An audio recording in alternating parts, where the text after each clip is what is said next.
선생님들 안녕하세요. 선생님들께 필요한 것만 딱 집어드리는 은주 클립입니다. 오늘은 분량에 관한 모든 것 준비했습니다. 맞춤법 띄어쓰기 다 중요하지만요. 그거 아세요? 맞춤법 띄어쓰기 감점보다 분량 감점이 더 많다는 사실. 분량 가볍게 생각하면 큰 코 다칩니다. 기본적으로 분량에 관해 선생님들이 알고 계신 내용들을 먼저 살펴보겠습니다. 1. 분량은 1100자에서 1200자 사이로 작성해야 한다. 그래서 1100자까지 쓰면 된다고 잘못 알고 계신 분들 계십니다. 답안 작성 시 유의사항을 자세히 볼까요? 주어진 원고지 1200자에 맞게 서술하시오. 1100자 이하 또는 1200자 초과 시 감점. 1100자 이하도 감점입니다. 이 선생님은 이 한 글자 때문에 이 한 글자 덕분에 분량 점수 지키셨네요. 2. 그러면 1점당 몇 글자가 적당할까요? 1200자 중에서 서론 결론 125자씩 2번, 250자 빼고 900자 정도를 15점으로 나누면 60자 정도가 됩니다. 문단의 분량이 균형 잡힌 글을 완성하려면 배점에 비례한 분량을 쓰라.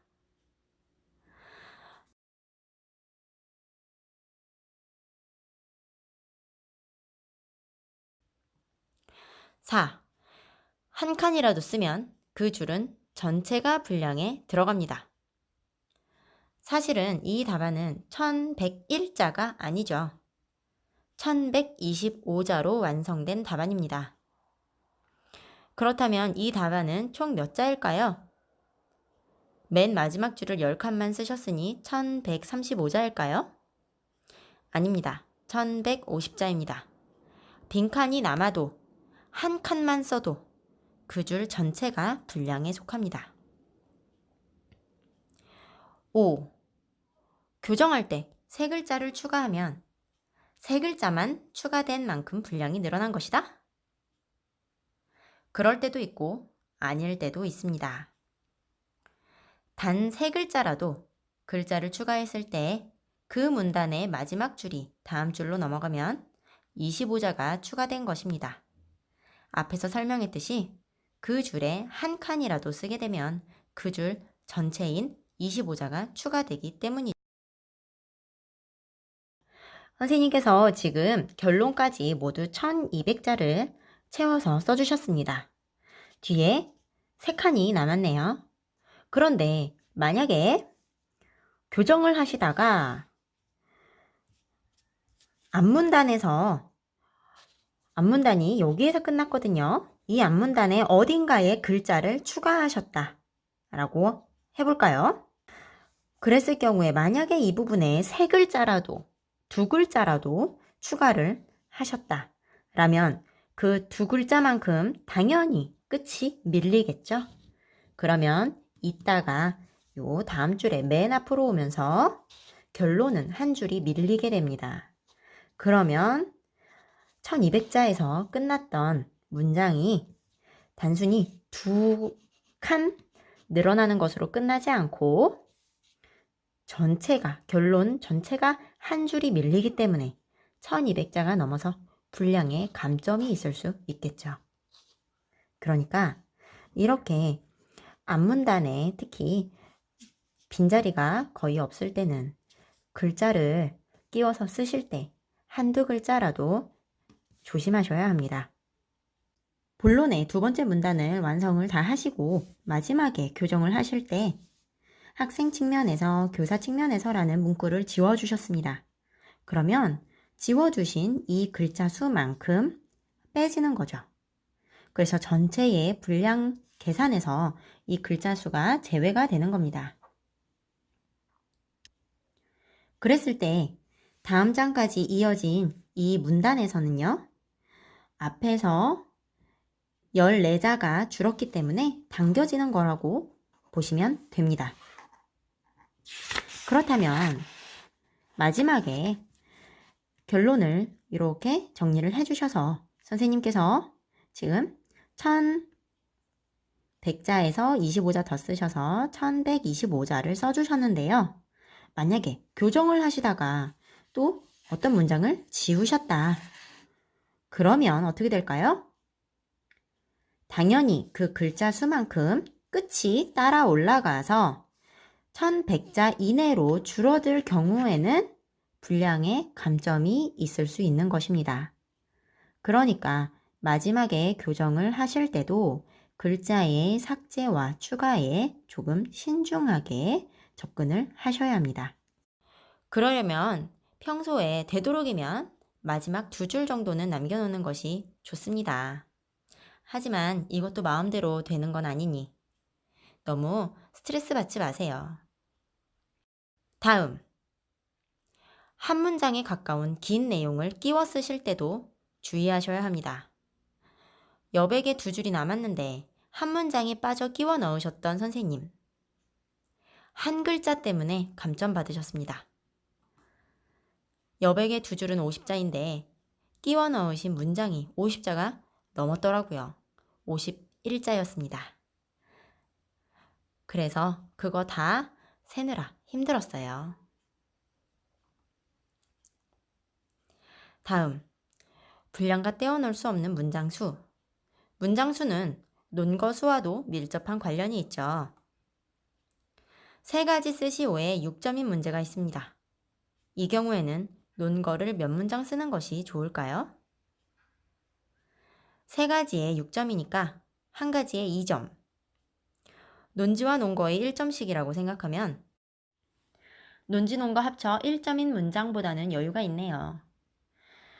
논지, 논거 합쳐 1점인 문장도 최대한 논거까지 써주는 것이 좋으니 기본적으로는 논지 한 문장, 논거 한 문장씩이라고 본다면 논지와 논거가 각각 1점씩인 문장은 논거가 배점이 충분한 만큼 2문장 이상 써도 되겠죠. 이렇게 정리해 보겠습니다. 논지, 논거 합쳐 1점인 문제는 기본적으로 논지, 논거 한 문장씩 쓰되 되도록 짧게 쓴다.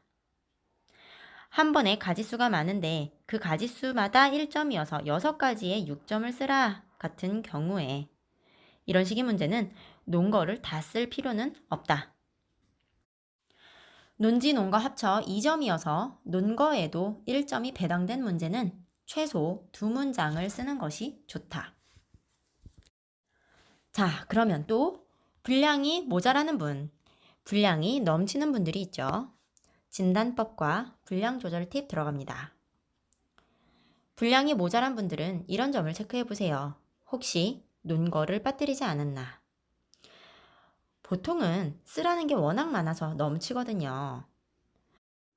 기본적으로 논지 한 문장당 논거 한 문장이 좋기 때문에 개요부터 논거까지 작성하는 것이 좋습니다. 제가 올려드렸던 개요 작성법 동영상을 참고해 주세요. 논거를 빠뜨리지도 않았는데 내용을 풍부하게 쓰지를 못해서 짧아진다는 분들은 이 방법을 써보세요. 내용 분량을 늘리는 방법입니다. 첫 번째, 제시문의 내용을 최대한 반영하여 말을 만들어 본다. 두 번째, 관점을 나누어 설명한다. 관점 나누기 방법은 주체에 따라 교사, 학생, 학부모, 동료, 학교, 기간에 따라 장기, 단기, 영역에 따라 지, 정, 행, 근원에 따라 내적 요인, 외적 요인으로도 나눠볼 수 있습니다.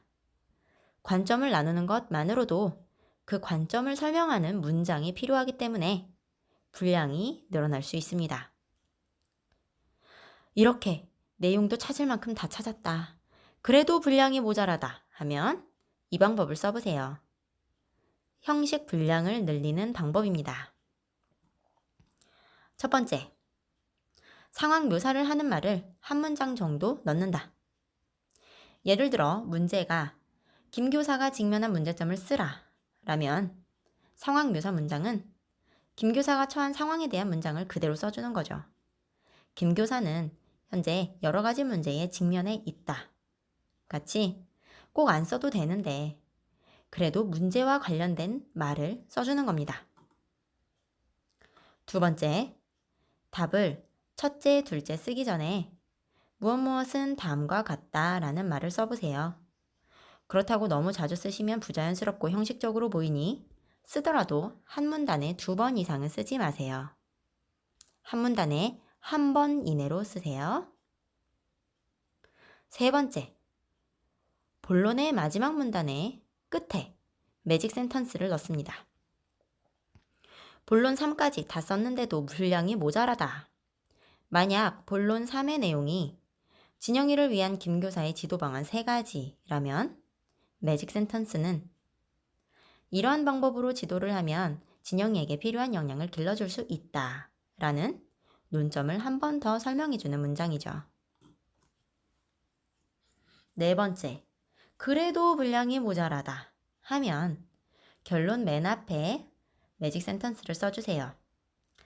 결론의 매직 센턴스는 지금까지 무엇에 대해 살펴보았다 입니다.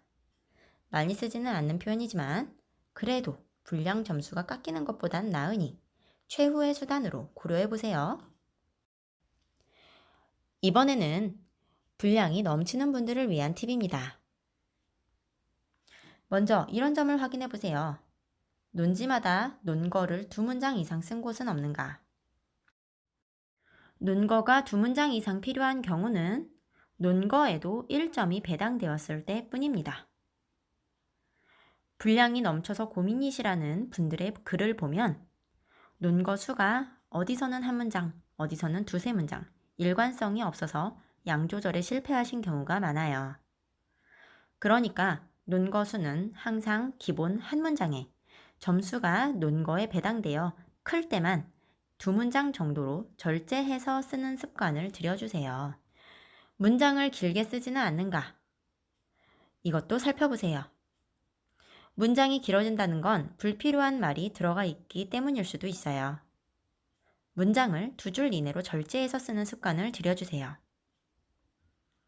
또 무엇은 다음과 같다 라는 말을 안 쓰면 6자라도 줄어듭니다.